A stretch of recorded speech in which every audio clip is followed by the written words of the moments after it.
back.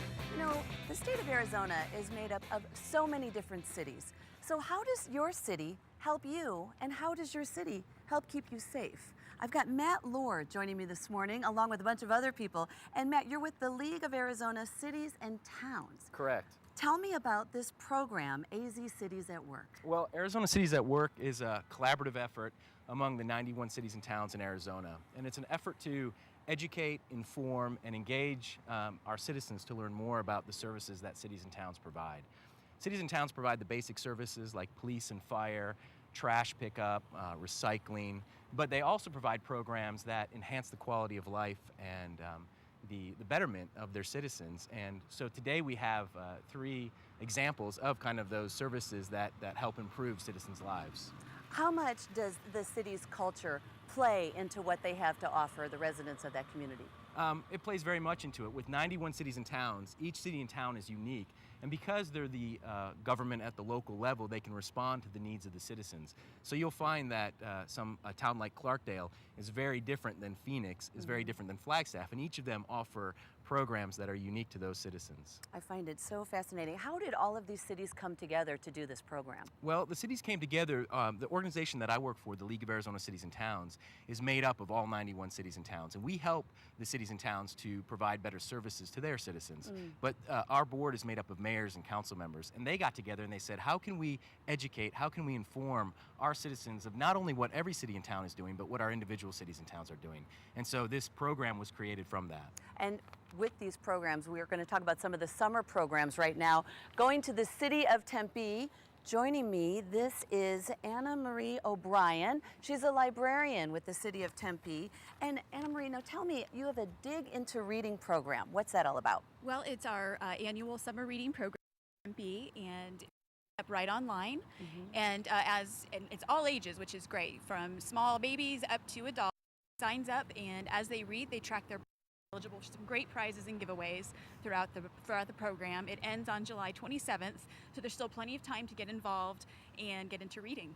And my kids participate in that one. Great. Actually, I think with the City of Phoenix one, and they love it. It's all about the prizes and, of course, the books and the knowledge. Yes.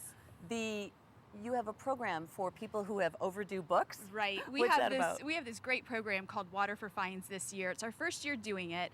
And really the idea is for people who have overdue fines or overdue materials with the library and haven't been in for a while, that you bring into the library is $1 fine.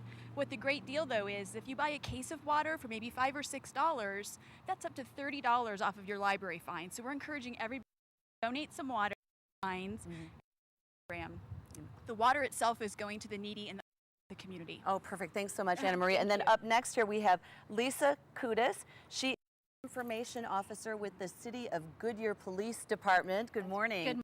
And you have a Goodyear Police Teen Academy, and we also have Sean Clark over here and Leroy. Look at this. What's going on with this Teen Police Academy? Well, this is a great opportunity for students ages 14 to 18 to come out and really see the inside workings of the Goodyear Police Department. It gives them an opportunity to get some hands-on experience with people like things like K-9 unit, SWAT team. They get some drug and gang awareness training and even firearms training. So it's a great opportunity for kids to come out. What kind of takeaway do you think these teens leave after they've come through that academy and that training? Well, I think they get a closer look at what the police department really is all about. It gives them an opportunity to have some hands-on experience, to really get some awareness on gangs and drugs and keep them out of trouble. But it's a great opportunity for kids who are especially interested in the field of law enforcement. Do you find that many of them go into law enforcement after going to that academy? Well, some of them do, some of them don't, but it gives them an idea of if it is something that they would like to do. I think it's fabulous. I think every city should incorporate that. Boy, I mean, I think the teenage kids these days need to see what's going on out there. Absolutely. Before they become what's going on out there. Right. Okay, and then up next here we have Michelle Long. She is with the Department as the Fire and Life Safety Education and Drowning Prevention Coordinator. Oh, Michelle, this topic never gets old, does it? It never gets old, and it never stops because drowning is a year-long issue. Between our lakes, our pools, our rivers, and it seems, I hate to say it, it's every day. Give us, well, the number one tip. of number what one- people can do to watch their kids and themselves around water. Well, the tip that I'm going to say is don't assume it's not going to happen to you, because it can happen to anyone at any time. It's important also that supervision, and not just for small children, but for older children as well. Supervision, that lapse of supervision, is where we're seeing the incidents. And it's not bad parenting. Everybody wants to say, oh, they weren't doing this or they weren't doing that right. It's that turn of the head. It's thinking everybody's inside and someone went out the back door and it wasn't locked correctly and a toddler gets out. We want everybody to understand and to be educated. It's the doggy doors, it's those unlocked doors, it's what the child couldn't do yesterday, they can do today to gain access to a water area. We have a new campaign that we have. It's the I Remember campaign that we're bringing out. It's public safety announcements. And basically what we're trying to show is, it's heart-wrenching, I gotta say, with the parents and talking, and we wanna honor the parents for sharing their stories so that other families don't have to go through this. But it's important to get that message out to all. Well, and it happens so fast, and between the children, adults, it doesn't matter how old you are, just to be safe and protect yourself around water. Absolutely. Everyone should learn how to swim, even caregivers, and if you're supervising, you can't be sitting on the side of the pool if you don't know how to swim, because then you can have a double tragedy. Small children who are not proficient swimmers, or adults, life vests are extremely important.